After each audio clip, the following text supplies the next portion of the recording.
പിതാവായ ദൈവം തന്റെ പുത്രനായ യേശു ക്രിസ്തു മുഖാന്തരം എന്ത് ചെയ്തു? നമ്മളെ വിടുവിച്ചു.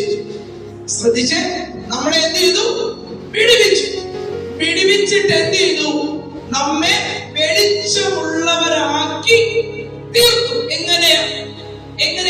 ഇരുളായിരുന്നു നമ്മളെ വെളിച്ചമുള്ളതാക്കി തീർത്തത് എങ്ങനെയാ? ക്രിസ്തു മുഖാന്തരം. ശ്രദ്ധിച്ചേ, ആ വചനം എന്താ പറയുന്നത്? നിന്നിലിരിക്കുന്ന വെളിച്ചം. നിന്നിലിരിക്കുന്ന വെളിച്ചം ആരാണ്? ക്രിസ്തു. ഈ ക്രിസ്തു നിന്നിൽ നഷ്ടപ്പെട്ടു പോകരുത്. ശ്രദ്ധിച്ചേ, ക്രിസ്തു എവിടെ ഇരിക്കുക? എന്നിലിരിക്കുക. എങ്കിൽ ക്രിസ്തു വരുന്നത് വരെയും എന്നിൽ ആരായിരിക്കുന്നത്? ഇരുളിന്റെ പ്രവൃത്തികൾ, അല്ലെങ്കിൽ ഇരുട്ട്, അല്ലെങ്കിൽ പിശാച്, ഈ ലോകത്തിന്റെ അധികാരി. ഈ ലോകത്തിന്റെ അധികാരി അവൻ ആരാണ്? ഇരുളാണ്. പാപം, അനീതി, അതിക്രമം, ദുഷ്ടപ്രവൃത്തി, ഈ വക പ്രവൃത്തികളിൽ നമ്മെ അടിമയാക്കി തീർക്കുന്നതാരാണ്? പിശാച്. അങ്ങനെ ചെയ്തുകൊണ്ടിരുന്ന നമ്മെ ക്രിസ്തു എന്ത് ചെയ്തു? നമ്മെ നീതിയുടെ പ്രവൃത്തി ചെയ്യുവാൻ നമ്മെ തിരഞ്ഞെടുത്തു. Hallelujah, hallelujah. നമ്മിലിരിക്കുന്ന വിശ്വാസമാകുന്ന വെളിച്ചത്തെ, നമ്മിലിരിക്കുന്ന ആ വിശ്വാസമാകുന്ന വെളിച്ചത്തെ അവിശ്വാസമാക്കി തീർക്കുവാൻ കഴിവുള്ള ഒരു ലോകത്താണ് നാം വസിക്കുന്നത്. അതുകൊണ്ടാണ് യേശു കർത്താവ് പറഞ്ഞത്, നിന്നിലുള്ള വെളിച്ചം ഇരുളാണ്. നിന്നിലുള്ള വെളിച്ചം ഇരുളാകരുത്. നിന്നിലുള്ള വിശ്വാസം അവിശ്വാസമാകരുത്. നിന്നിലുള്ള പ്രത്യാശ ആ പ്രത്യാശ നഷ്ടപ്പെട്ടു പോകരുത്. നീ എന്താണോ ആഗ്രഹിക്കുന്നത് അതിന് എതിരായി, മനസ്സിലാക്കാൻ ഞാൻ പറഞ്ഞ്, നാം എന്താണോ ആഗ്രഹിക്കുന്നത് അതിന് എതിരായി പ്രവർത്തിക്കുന്നവനാണ് ആര്? ഈ ലോകത്തിലെ പ്രഭു. വാക്യം ക്ലിയർ ആണോ? വായിച്ചു, വീണ്ടും വായിച്ചാട്ടെ. ആകയാൽ എന്നിൽ എന്താ ഉള്ളത്? വെളിച്ചം. എന്നിലുള്ള ക്രിസ്തു. വെളിച്ചമാരാ? എന്നിലുള്ള ക്രിസ്തുവിനെ എന്ത് ചെയ്യണം? എന്നിലുള്ള ക്രിസ്തുവിനെ മാറ്റി ക്രിസ്തു ഇരിക്കുന്നിടത്ത് ആര് വരാൻ ആഗ്രഹിക്കുക? പിശാച്. ശ്രദ്ധിച്ചേ, യേശു ക്രിസ്തു എനിക്ക് നൽകിയ വീണ്ടെടുപ്പ്, യേശു ക്രിസ്തു എനിക്ക് നൽകിയ മോചനം, യേശു ക്രിസ്തു എനിക്ക് നൽകിയ സന്തോഷം, ആ സന്തോഷത്തെ ഇല്ലാതാക്കി തീർക്കുവാൻ യേശു ക്രിസ്തുവിൽ പിതാവായ ദൈവം ക്രിസ്തുവിൽ എനിക്ക് എന്താ തന്നെ? ആ ക്രിസ്തുവിൽ നൽകിയതെല്ലാം ക്രിസ്തുവിൽ കൂടെ എന്ത് ചെയ്യണം? നഷ്ടമായി തീരണം. Hallelujah, hallelujah. നമുക്ക് നൽകിയ സന്തോഷം, നമുക്ക് നൽകിയ വിടുതൽ, നമുക്ക് നൽകിയ വീണ്ടെടുപ്പ്, നമുക്ക് നൽകിയ പ്രത്യാശ, ഇതെന്ത് ചെയ്യണം? നമ്മളിൽ നിന്നും നഷ്ടമാകണം. നാം ലോകക്കാരായിരുന്നു, പക്ഷേ നമ്മളിപ്പോ ആരാണ്? ലോകക്കാരല്ല. ലോകക്കാരായിരുന്ന നമ്മളിപ്പോ ആരായി? ദൈവമക്കളായി. ഈ മക്കളെന്ന പേര്, ഈ മക്കളെന്ന ലേബൽ എന്ത് ചെയ്യണം? നമ്മിൽ നിന്നും നഷ്ടമാക്കി കളയണം. ഹലോ, ശ്രദ്ധിച്ചേ, യേശു കർത്താവ് വന്നപ്പോ പറയാ, ഞാൻ ലോകത്തിന്റെ വെളിച്ചം ആകും. അതിന്റെ അർത്ഥം എന്ന് പറഞ്ഞ എന്തുവാ? സ്തോത്രം, ഞാൻ നീതിയുടെ പ്രവൃത്തി ചെയ്യുവാൻ വന്നു. അവിടെ ഒരു പ്രവൃത്തിയെ കാണിക്കുന്നത്. അനീതിയുടെ പ്രവൃത്തി ചെയ്തുകൊണ്ടിരുന്ന മനുഷ്യൻ, പാപത്തിന്റെ പ്രവൃത്തി ചെയ്തുകൊണ്ടിരുന്ന മനുഷ്യൻ, അല്ലെ, അകൃത്യ സ്വഭാവത്തിൽ ജീവിച്ചിരുന്ന മനുഷ്യൻ, അവൻ എന്തുണ്ട്? അവൻ ഇരുട്ടാണ്. കാരണം അവന്റെ കണ്ണിൽ എന്തുണ്ടമ്മ?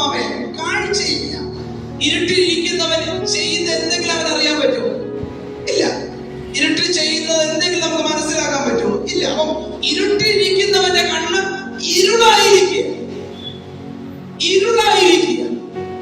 അതുകൊണ്ടാണ് യേശു കർത്താവ് പറഞ്ഞത്, ഇരുട്ടിലിരിക്കുന്നവർക്ക് ഞാൻ ആരാണ്? വെളിച്ചം. ഞാൻ ലോകത്തിന്റെ വെളിച്ചം. എന്നെ അനുഗമിക്കുന്നവൻ, എന്നെ അനുസരിക്കുന്നവൻ, എന്നെ അനുഗമിക്കുന്നവൻ. ഒന്നാമത് ശ്രദ്ധിക്കണം, ഒന്നാമത്തെ കാര്യം കർത്താവ് പറഞ്ഞത് എന്നെ അനുഗമിക്കുന്നവൻ. എന്നെ അനുഗമിക്കും. നിന്റെ ഉള്ളിലെ വെളിച്ചം ഇരുളാകാതിരിക്കണമെങ്കിൽ ഒന്നാമത് നീ ചെയ്യേണ്ട കാര്യം എന്തുവാ? നീ ദൈവത്തെ അനുഗമിക്കണം, നീ ദൈവത്തെ അനുസരിക്കണം. ശ്രദ്ധിച്ച് യേശു കർത്താവ് എന്താ പറഞ്ഞ? ഞാൻ ലോകത്തിന്റെ വെളിച്ചമാണ്. ഈ വെളിച്ചം നിന്നിൽ നിരന്തരം നിൽക്കണമെങ്കിൽ, ഞാൻ നിന്നിൽ നിരന്തരം വസിക്കണമെങ്കിൽ, നിരന്തരം നിന്റെ കൂടെ ജീവിക്കണമെങ്കിൽ നീ എന്നെ എന്ത് ചെയ്യണം? എന്നെ അനുഗമിക്കണം, എന്നെ അനുഗമിക്കണം. Praise the lord. യേശു കർത്താവ് പറയുന്നു, എന്നെ എന്ത് ചെയ്യണം? നീ അനുഗമിക്കണം, എന്നെ അനുസരിക്കണം. എന്റെ വഴികൾ എന്താണെന്ന് നീ മനസ്സിലാക്കി എന്റെ വഴികളിൽ എന്ത് ചെയ്യണം? നീ നടക്കണം. Price the Lord. ദൈവം ക്രിസ്തുവിൽ നമുക്ക് നൽകിയതൊന്നും നഷ്ടമാകാതിരിക്കണമെങ്കിൽ നാം ക്രിസ്തുവിനെ മുറുകെ പിടിക്കണം. ഒന്നാമത് കർത്താവ് പറയുന്നു, നീ എന്നെ അനുഗമിക്കുന്നവൻ. പക്ഷേ എന്നെ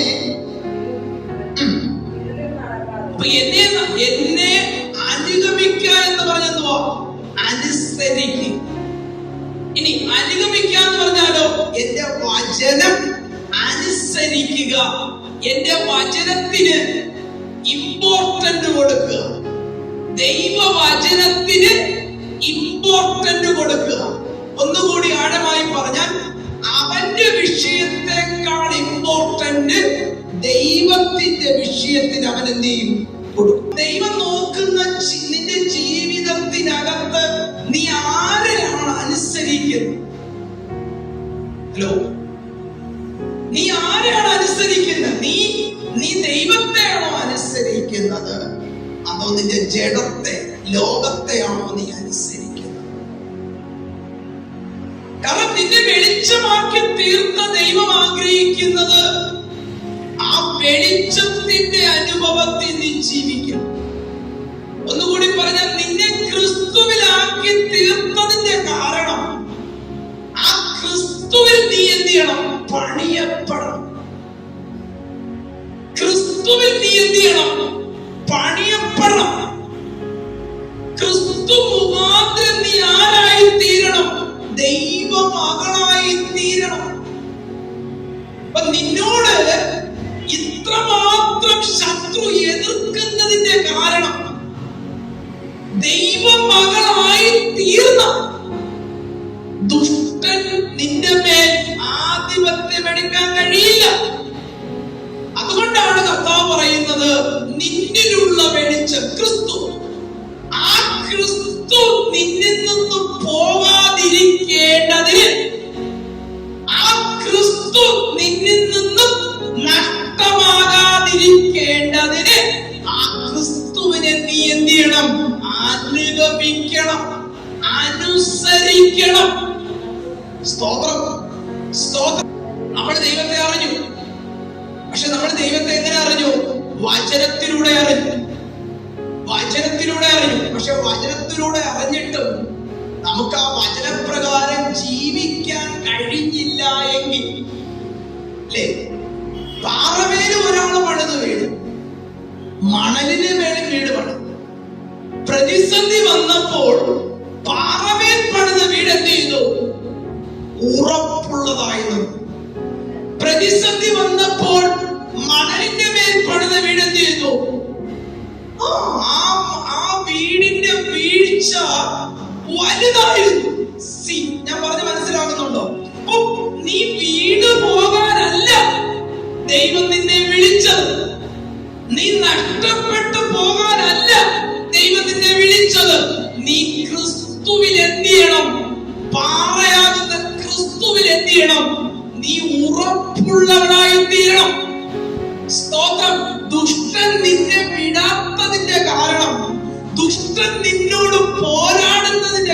ശ്രദ്ധിക്കണം. ദുഷ്ടൻ നിന്റെ മേൽ വച്ചിരിക്കുന്ന ആധിപത്യങ്ങൾ വീണ്ടും നിന്റെ മേൽ നിവർത്തിയെടുക്കുക, നിവർത്തീകരിക്കുക. അപ്പം നമ്മൾ എന്ത് ചെയ്യണം? സ്തോത്രം. എനിക്കൊരു പ്രതിയോഗി ഉണ്ട്. ശ്രദ്ധിച്ചേ, എനിക്ക് എന്തുണ്ട് മാമേ? ഒരു പ്രതിയോഗി ഉണ്ട്. അവന്റെ ലക്ഷ്യം എന്തുവാ? എന്നിൽ പകർന്നിരിക്കുന്ന വെളിച്ചത്തെ ഇരുട്ടാക്കി തീർക്കണം. സ്തോത്രം. യോഹന്നാന്റെ സുവിശേഷം 8:12 വായിച്ചു. യേശു പിന്നെ അവരോട് സംസാരിച്ചു, ഞാൻ ലോകത്തിന്റെ വെളിച്ചമാകുന്നു. എന്നെ അനുഗമിക്കുന്നവൻ ഇരുളിൽ നടക്കാതെ. ശ്രദ്ധിച്ചേ, ഇരുളിൽ നടക്കാതെ. അപ്പം നിന്റെ പ്രവൃത്തി ഇവിടെ കാണുന്നു. ഞാൻ എങ്ങനെ നടക്കണം? ഞാൻ എങ്ങനെ നടക്കണം? ഇരുളിലല്ല നടക്കേണ്ടത്. ഞാൻ ആരുടെ പ്രവൃത്തിയാ ചെയ്യേണ്ടത്? ഞാൻ ക്രിസ്തുവിലുള്ള പ്രവൃത്തി ചെയ്യണം. Price the Lord, price the Lord. മുമ്പേ ഞാൻ ഇരുളായിരുന്നു. കാരണം മുമ്പേ എന്റെ പ്രവൃത്തി മുഴുവനും ദൈവത്തിന് വിരോധമായി. മുമ്പേ ഞാൻ എന്റെ നാവ് കൊണ്ടും എന്റെ ശരീരം കൊണ്ടും പ്രവർത്തിക്കുന്ന എങ്ങനെയാണ്? ദൈവത്തിന് വിരോധമായിരുന്നു. കാരണം ദൈവഹിതമില്ലാത്ത പ്രവർത്തികളായിരുന്നു എന്നിൽ നിന്നും പുറപ്പെട്ടു വന്നത്. ഹലോ, മുമ്പേ ഞാൻ ആരായിരുന്നു?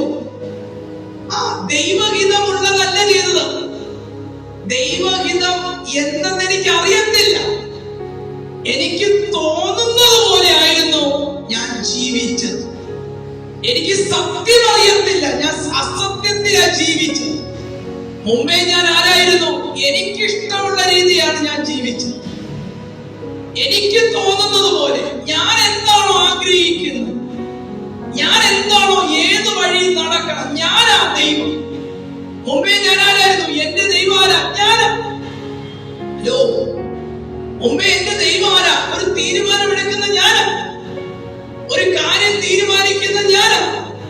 എനിക്ക് ഇഷ്ടമുള്ള രീതി, എന്റെ ഇഷ്ടത്തിനായിരുന്നു ഞാൻ പ്രാധാന്യം കൊടുത്തിരുന്നത്. ഹലോ, മുമ്പേ ഞാൻ ആരായിരുന്നു? ഞാൻ ദൈവത്തെ അറിയുന്നതിന് മുമ്പേ ഞാൻ എന്റെ ഇഷ്ടത്തിനാണ്, ആര് പറഞ്ഞാലും എന്റെ ഇഷ്ടത്തിനാണ് ഞാൻ ആദ്യം ഒന്നാമത്തെ സ്ഥാനം കൊടുത്തിരുന്നത്. കാരണം എന്നിൽ ആരായിരുന്നു? ഇരുളായിരുന്നു. സ്തോത്രം. രാജാതി രാജാവായ ദൈവം വസിക്കേണ്ട സ്ഥാനത്ത് ഞാനായിരുന്നു എന്നിലെ രാജാവ്. ഞാനായിരുന്നു എനിക്ക് വലിയവൻ. Price the Lord, price the Lord, hallelujah. പക്ഷെ ഇന്നത് മാറി. മുമ്പേ ഞാൻ ഇരുളായിരുന്നു. ഇരുളായിരുന്നു എന്ന് പറഞ്ഞാൽ ഇരുട്ടായിരുന്നു. അവനിലായിരുന്നു. പിശാചിലായിരുന്നു നീ. മുമ്പേ നീ ആരായിരുന്നു? നീ ആരിലായിരുന്നു? നീ പിശാചിലായിരുന്നു. നിന്നിലൂടെ ആരാ വെളിപ്പെട്ടുകൊണ്ടിരുന്നത്? പിശാച്. നിന്നിലൂടെ ആരുടെ പ്രവൃത്തിയാണ് വ്യാപരിച്ചുകൊണ്ടിരുന്നത്? പിശാചിന്റെ പ്രവൃത്തികൾ. Price the Lord, price the Lord. മുമ്പേ ഞാൻ ആരായിരുന്നു അമ്മാമേ? ഇരുളായിരുന്നു. ഇരുളായിരുന്നു എന്ന് പറഞ്ഞാൽ ഞാൻ അവനിലായിരുന്നു. ഈ ലോകത്തിന്റെ അധീനതയിലായിരുന്നു. ഈ ലോകത്തിന്റെ പ്രഭുവായിരിക്കുന്ന പിശാചിന്റെ അധീനതയിലായിരുന്നു. എനിക്ക് സ്വാതന്ത്ര്യമില്ലായിരുന്നു. ഞാനൊരു അടിമയായിരുന്നു. ഞാൻ എന്റെ ഇഷ്ടത്തെക്കാളും അവൻ എന്താണോ പറയുന്നത് അതേ പ്രകാരം ഞാൻ ജീവിച്ചിരുന്ന ഒരു വ്യക്തി. സ്തോത്രം, സ്തോത്രം. വാക്യം മുമ്പേ ഇരുളിലായിരുന്നു. ഇരുളായിരുന്നു. കാരണം നിങ്ങൾ ഇരുളിലിരുന്നപ്പോൾ ഇരുട്ടാണ് നിന്നിലൂടെ എന്ത് ചെയ്തേ? വെളിപ്പെട്ടുകൊണ്ടിരുന്ന. ഒന്നുകൂടി ആഴമായി പറഞ്ഞ, നിങ്ങൾ പിശാചിലായിരുന്നു. ഹലോ, പിശാചിലായിരുന്നു. എന്റെ ഹൃദയത്തിൽ നിറഞ്ഞു കവിയുന്നത് മുഴുവനും, ചിന്തകൾ മുഴുവൻ ആർക്ക് അനുകൂലമാണ്?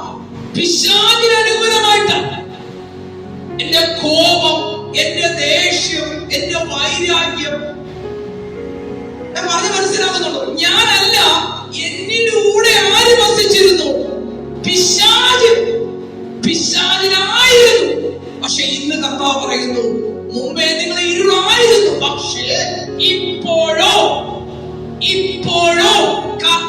പിശാചിൽ വെളിച്ചമാകുന്നു. നിങ്ങൾ മുമ്പ് ആരായിരുന്നു? പിശാചിലായിരുന്നു. പക്ഷെ ഇപ്പോൾ കർത്താവ് പറയുന്നു, നിങ്ങൾ വെളിച്ചത് ക്രിസ്തുവിലായി തീർന്നിരിക്കുന്നു. ക്രിസ്തു മാറിയാൽ ആര് വരും അമ്മാമേ? ക്രിസ്തു മാറിയാൽ പഴയതുപോലെ എന്റെ ജീവിതത്തിൽ ആര് വരും? പിശാച് വരും. ഹലോ, ഞാൻ പറഞ്ഞ മനസ്സിലാകുന്നുണ്ടോ? ക്രിസ്തുവിൽ നീ ആയിരിക്കുന്നത്, ക്രിസ്തുവിൽ നീ വളരാൻ തുടങ്ങി, ക്രിസ്തുവിൽ നീ നടക്കാൻ തുടങ്ങി. അപ്പൊ എന്തോ ക്രിസ്തുവിലായതുകൊണ്ട് ഈ ലോകത്തിലുള്ളവൻ എന്ത് ചെയ്യാം? നിന്നിലുള്ള ക്രിസ്തുവിനെ, വെളിച്ചത്തെ എന്ത് ചെയ്യാം? ഇരുളാക്കി തീർക്കുക. നിന്നോട് ഇത്രമാത്രം പോരാടുന്നത് എന്തിനാ? പോരാടുന്നത് എന്തിനാ? ഇന്നലെ വരെ നിന്റെ ജീവിതത്തിൽ ആരാ ഭരിച്ചത്? ഇന്നലെ വരെ നിന്റെ ജീവിതത്തോട് വെല്ലുവിളിച്ചതാരാ? പിശാച്. അവന്റെ ഒരു കൂടാരമായിരുന്നു നിന്റെ ഭവനം, അവന്റെ ഒരു ആധിപത്യമായിരുന്നു നിന്റെ ശരീരം. ആ ശരീരത്തിനകത്ത് ആര് വന്നു? വെളിച്ചമായ ക്രിസ്തു വന്നു. ആ ക്രിസ്തു വന്നപ്പോൾ ഇരുളാകുന്നവന്റെ പ്രവൃത്തികൾ അതിനകത്ത് നടക്കുന്നില്ല. ഇന്നലെ വരെ നിന്റെ ജീവിതത്തിൽ നടന്ന പ്രവൃത്തികൾ ഇപ്പൊ നടക്കാത്തത് കൊണ്ട് എന്ത് ചെയ്യുക? അവൻ നിന്നോട് ഫൈറ്റ് ചെയ്യുക, നിന്നോട് പോരാടുക. അതുകൊണ്ടാണ് വേദപുസ്തകം പറഞ്ഞത്, നിന്നിലുള്ള വെളിച്ചം, നിന്നിലുള്ള ക്രിസ്തു അത് നഷ്ടപ്പെട്ടു പോകരുത്. നീ പ്രാപിച്ച അഭിഷേകം, നീ പ്രാപിച്ച ദൈവകൃപ, നീ പ്രാപിച്ച ദൈവിക വിശ്വാസം അത് നിന്നിൽ നിന്ന് നഷ്ടമായി പോയാൽ അവൻ വീണ്ടും നിന്നെ അടിമയാക്കും. Praise the Lord. Praise the Lord. Hallelujah. Hallelujah. നിങ്ങളോ അന്ധകാരത്തിൽ നിന്നും, ആ അന്ധകാരത്തിൽ നിന്നും തന്റെ അത്ഭുത പ്രകാശത്തിലേക്ക്, പിതാവ് പറയാ, സ്വർഗീയ പിതാവ് പറയാ, നിങ്ങൾ ആരായിരുന്നു? അന്ധകാരത്തിൽ കിടന്നവരായിരുന്നു, നരകത്തിൽ വിധിക്കപ്പെട്ടവരായിരുന്നു. ഹലോ, സ്വോത്രം പറഞ്ഞേ, സ്വോത്രം പറഞ്ഞേ. ഇന്ന് പകൽക്കാലം നാം മറന്നു പോകരുത്. നാം അന്ധകാരത്തിനകത്ത് അടിമയായി കിടന്നവരാ, ദുഷ്ടന്റെ അധീനയിൽ അടിമയായി കിടന്നവരാ. നിങ്ങളോ അന്ധകാരത്തിൽ നിന്നും തന്റെ അത്ഭുത പ്രകാശത്തിലേക്ക്, ആരാ? ക്രിസ്തു. ക്രിസ്തു പിതാവ് പറയാ, തന്റെ പുത്രനായ അത്ഭുത പ്രകാശത്തിലേക്ക് വിളിച്ചവന്റെ. ഹലോ, ഹലോ, ഇന്ന് പകൽക്കാലം ഞാൻ ഒരു ദൂത് പറയാം. കർത്താവ് എല്ലാവരും വിളിക്കുന്നുണ്ട്, കർത്താവ് എല്ലാവരും വിളിക്കുന്നുണ്ട്. പക്ഷെ വിളി കേട്ട് വരുന്നവന്റെ ജീവിതത്തിൽ വെളിച്ചം വെളിപ്പെടും. സ്തോത്രം, സ്തോത്രം. ഞാൻ പറഞ്ഞ മനസ്സിലാവുന്നുണ്ടോ? നിങ്ങൾ അന്ധകാരത്തിലാണ് കിടന്നത്, നിങ്ങളെ വിളിച്ചു, ആ വിളി കേട്ട് വന്ന നിങ്ങളെ എന്ത് ചെയ്തു? ദൈവം തള്ളിക്കളഞ്ഞോ? ദൈവം തള്ളിക്കളഞ്ഞോ? സ്തോത്രം പറഞ്ഞേ, സ്തോത്രം പറഞ്ഞേ. ഇന്ന് പകൽക്കാലം നീ മറക്കരുത്, ഈ അന്ധകാരത്തിന്റെ കീഴിൽ കിടന്ന നിന്നെ അവന്റെ അത്ഭുത പ്രകാശത്തിലേക്ക്, ആ നിത്യ തേജസ്സിലേക്ക് നിന്നെ വിളിച്ചതിന്റെ ലക്ഷ്യം വീണ്ടും നീ ഇരുട്ടായി തീരാനല്ല, വീണ്ടും നീ അന്ധകാരത്തിൽ വീണു പോകാനല്ല, വീണ്ടും അധമ പാതാളത്തിൽ തള്ളപ്പെട്ടു പോകാനല്ല, ഈ ക്രിസ്തുവിനെ മുറുകെ പിടിച്ച് ആ ദുഷ്ടനെ ജയിക്കുവാൻ. ലൂക്കോസിന്റെ സുവിശേഷം 11:35 എഴുതിയിരിക്കുന്നു. ആകെയാൽ അപ്പൊ എന്തോ ഈ വാക്യം? അപ്പൊ നിന്നിലുള്ള വെളിച്ചം ഇരുളാകാതിരിക്കാൻ എന്റെ അർത്ഥം എന്തുവാ? ഇരുളാകുമെന്നല്ലേ എന്റെ അർത്ഥം? നിന്നിലുള്ള വെളിച്ചം നഷ്ടമാകുമെന്നല്ലേ? അപ്പൊ നിന്നിലുള്ള വെളിച്ചം നഷ്ടമായാലോ നീ ഇരുളാകും. അന്ധകാരത്തിൽ നിന്ന് ദൈവം നമ്മളെ വിളിച്ചു, വേർതിരിച്ചു. വീണ്ടും നീ അന്ധകാരത്തിന്റെ പ്രവൃത്തി ചെയ്താലോ? ഞാൻ പറഞ്ഞ മനസ്സിലാകുന്നുണ്ടോ? പാപത്തിന്റെ മണ്ഡലത്തിൽ നിന്ന് നിന്നെ വിളിച്ച് വേർതിരിച്ചു. വീണ്ടും നീ അന്ധകാരത്തിന്റെ പ്രവൃത്തി ചെയ്താലോ, നീ വീണ്ടും എന്ത് ചെയ്യും? അത്ഭുത പ്രകാശത്തിൽ വന്നിട്ടും പ്രകാശത്തിന്റെ പ്രവൃത്തി ചെയ്യേണ്ടവൻ അന്ധകാരത്തിന്റെ പ്രവൃത്തി ചെയ്യുന്നു. സ്വതന്ത്രം വിളിച്ച് ദൈവം എന്ത് ചെയ്തു? ക്രിസ്തു എന്ന പാറനെ ഉറപ്പിച്ചു. പക്ഷെ ഉറപ്പിച്ച് അവരെന്ത് ചെയ്യും? വീണ്ടും മണലിനെ തേടി പോകും. സ്തോത്രം. ദൈവം നമുക്ക് നൽകിയ ആ വീണ്ടെടുപ്പിന്റെ വില നാം മറന്നു പോകരുത്. ഞാൻ പറഞ്ഞ മനസ്സിലാകുന്നുണ്ടോ? അതുകൊണ്ടാണ് യേശു കർത്താവ് പറഞ്ഞത്, ഞാൻ ലോകത്തിന്റെ വെളിച്ചമാണ്. എന്നെ അനുഗമിക്കുന്നവൻ ഇരുളിൽ നടക്കാതെ. അപ്പൊ നീ ക്രിസ്തുവിനെ അനുഗമിക്കുന്നത് വരെയും, നീ ക്രിസ്തുവിനെ അനുഗമിക്കുന്നത് വരെയും നീ ഇരുളിൽ നടക്കത്തില്ല. കർത്താവ് എന്തോ പറഞ്ഞേ? നിന്റെ നടത്തം ക്ലിയർ ആകണം, നിന്റെ ജീവിതം ക്ലിയർ ആകണം. കർത്താവ് എന്തോ പറഞ്ഞേ? നീ എന്നെ അനുഗമിച്ച്, നീ എന്റെ ഇഷ്ടം ചെയ്ത്, നീ എന്റെ വഴികളിൽ നടന്നാൽ നീ ഇരുളിന്റെ വഴിയിൽ നടക്കാനിടയാകത്തില്ല. നീ എന്നെയാണോ അനുസരിക്കുന്നത്? നീ എനിക്ക് വിധേയപ്പെട്ട രീതിയിലാണോ ജീവിക്കുന്നത്? നിന്നിലൂടെ ഞാനാണോ വെളിപ്പെടുന്നത്? അങ്ങനെയെങ്കിൽ നീ ആ ഇരുളിന്റെ പാതയിൽ വീണുപോകത്തില്ല. ഒന്നുകൂടി ആ വാക്യം വായിച്ചാട്ട്, യോഹന്നാന്റെ സുവിശേഷം 8:12. യേശു പിന്നെ അവരോട് സംസാരിച്ചു.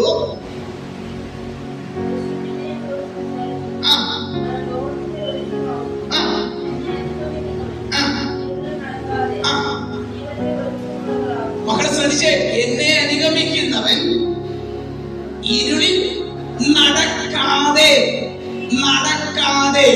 അടുത്ത വാക്യം പറയുന്നു, ജീവന്റെ വെളിച്ചം ഉള്ളവൻ ആകുന്നു. എന്തുകൊണ്ട്? നിന്നെ ഓരോ ദിവസവും നിന്നെ എവിടെ എത്തിക്കുക? ജീവന്റെ അവസ്ഥയിലേക്ക്. നീ എപ്പോൾ നിന്നിൽ ക്രിസ്തു വന്നുവോ അപ്പോൾ മുതൽ നീ ആരാ? വെളിച്ചമാണ്. നമ്മളെ ദൈവം ബുദ്ധി പറഞ്ഞു തരികയാണ്. നീ ഇന്നലെ വരെ ആരുടെ പ്രവൃത്തിയെ ചെയ്തേ?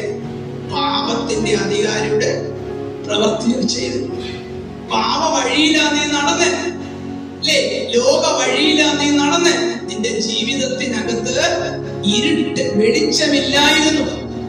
നിന്റെ ജീവിതത്തിനകത്ത് മുഴുവൻ എന്തുണ്ടായിരുന്നു? ഇരുട്ടായിരുന്നു. നീ ഇരുട്ടായപ്പോൾ നിന്റെ ഭവനം ഇരുട്ടായിരുന്നു, നിന്റെ കുഞ്ഞുങ്ങൾ ഇരുട്ടത്തായിരുന്നു. എന്തേ? ഒരു ദർശനമില്ലാതിരുന്ന ഒരു കാലഘട്ടം, ഇല്ലേ? മുന്നോട്ടുള്ള വഴി അടഞ്ഞു കിടന്ന ഒരു കാലഘട്ടം. പക്ഷെ കർത്താവ് പറയുന്നു, ഇപ്പോൾ നിന്റെ ജീവിതത്തിൽ ഒരു മാറ്റം വന്നു. എന്താ? ഇപ്പോൾ നീ ആരാ? നീ ഇരുളിലല്ല, മറിച്ച് നീ കർത്താവിലായിരിക്കുന്നു. നീ കർത്താവിലായിരിക്കുന്നു. നീ ഇന്നലെ വരെ ഞാൻ പിശാചിനായിരുന്നു, പക്ഷേ ഇപ്പോൾ മുതൽ നീ ആരാ? ഞാൻ കർത്താവിലായിരിക്കുന്നു. അടുത്ത വാക്യം വായിച്ചേ. ആയിരിക്കുന്നു. കർത്താവിന് പ്രസാദമായത്. മൂന്നാമത്തെ വാക്യം, കർത്താവിന്. അപ്പൊ ഈ മൂന്നാമത്തെ കാര്യം എന്ന് പറഞ്ഞേ, ഒന്ന് കർത്താവ് പറഞ്ഞു. രണ്ടാമത്തെ കാര്യം എന്ന് പറഞ്ഞേ, നീ കർത്താവിനെ അനുഗമിക്കണം. മൂന്നാമത്തെ കാര്യം, സ്തോത്രം, ഇരുളാകാതിരിക്കണം. മൂന്നാമത്തെ കാര്യം വായിച്ചേ, കർത്താവിന് പ്രസാദമുള്ളത്. ശ്രദ്ധിച്ചേ. അപ്പൊ നിന്റെ പ്രവൃത്തിയിൽ ഇനി എന്ത് വേണം? നിന്റെ വാക്കുകളിൽ ആര് പ്രസാദിക്കണം? ഹലോ, നീ കർത്താവിലായിരിക്കുക. നീ ഇന്നലെ വരെ ആരാ? ഇരുളിലായിരുന്നു. പക്ഷേ ഇപ്പോൾ നീ ആരാ? കർത്താവിലുള്ള വെളിച്ചത്തിൽ, ക്രിസ്തുവിൽ. അപ്പൊ നീ എന്തായിരിക്കണം? ഈ വെളിച്ചം കെട്ടുപോകാതിരിക്കാൻ, ഈ വെളിച്ചം അണഞ്ഞു പോകാതിരിക്കാൻ, ഈ വെളിച്ചത്തിന്റെ മഹത്വം നിന്നിൽ മാറിപ്പോകാതിരിക്കാൻ നീ എന്ത് ചെയ്യണം? കർത്താവിന് പ്രസാദമുള്ളത്. കർത്താവിന് പ്രസാദമായത് എന്തെന്ന് പരിശോധിച്ചുകൊണ്ട് വെളിച്ചത്തിലുള്ളവരായി നടന്നുകൊള്ളുവിൻ. ഈ വെളിച്ചം നഷ്ടപ്പെട്ടു പോകാതിരിപ്പാൻ ശ്രദ്ധിച്ചേ. ഇരുളാകാതിരിക്കാൻ ദൈവം ശ്രമിക്കും. നമ്മൾ പറയുന്നു, നമ്മുടെ കുറുവാക്യം എന്തുവാ? നിങ്ങൾ ആകയാൽ നിന്നിലുള്ള വെളിച്ചം ഇരുളാകാതിരിപ്പാൻ നോക്കുക. അപ്പൊ ഇരുളാകാതിരിക്കണമെങ്കിൽ എന്നിലുള്ള വെളിച്ചം എന്ത് ചെയ്യരുത്? നഷ്ടമായി തീരരുത്. അങ്ങനെയെങ്കിൽ ആ വെളിച്ചം നഷ്ടമാകാതിരിക്കണമെങ്കിൽ അടുത്ത വാക്യം വായിച്ചേ. കർത്താവിന് പ്രസാദമായത് എന്തെന്ന് പരിശോധിച്ചുകൊണ്ട്. അപ്പം നിന്റെ ജീവിതത്തിനകത്ത് നിരന്തരം ഒരു പരിശോധന വേണം.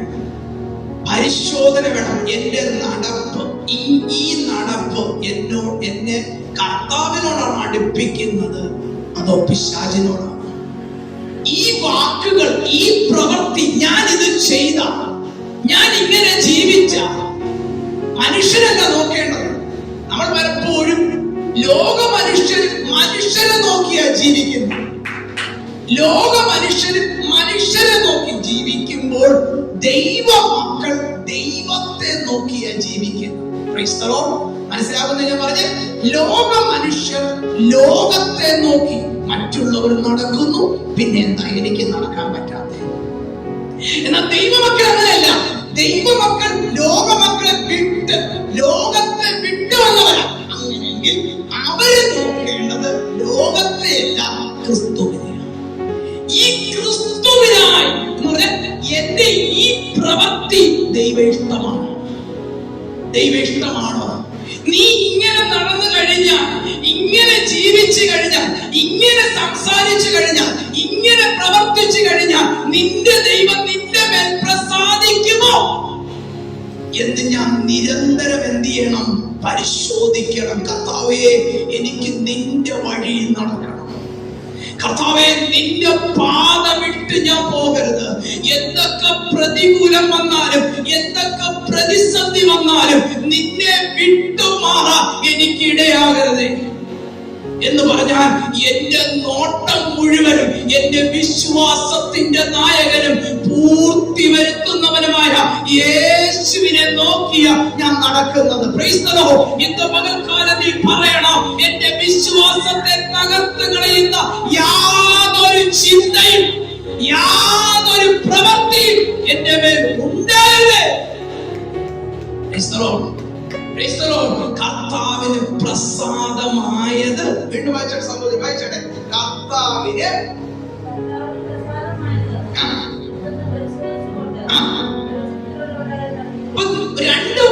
രണ്ട് കാര്യം അവിടെ നടക്കുന്നു. നീ കർത്താവിന് പ്രസാദമുള്ളത് ചെയ്യുമ്പോൾ നീ വെളിച്ചത്തിലുള്ളവളായി നടക്കുന്നു. ഇതിന് നടത്തം എന്തോ? വീണ്ടും വായിച്ച വാക്യം. കർത്താവിന് പ്രസാദമായത് എന്തെന്ന് പരിശോധിച്ചുകൊണ്ട് വെളിച്ചത്തിലുള്ളവരായി നടന്ന് കൊള്ളുവിൻ.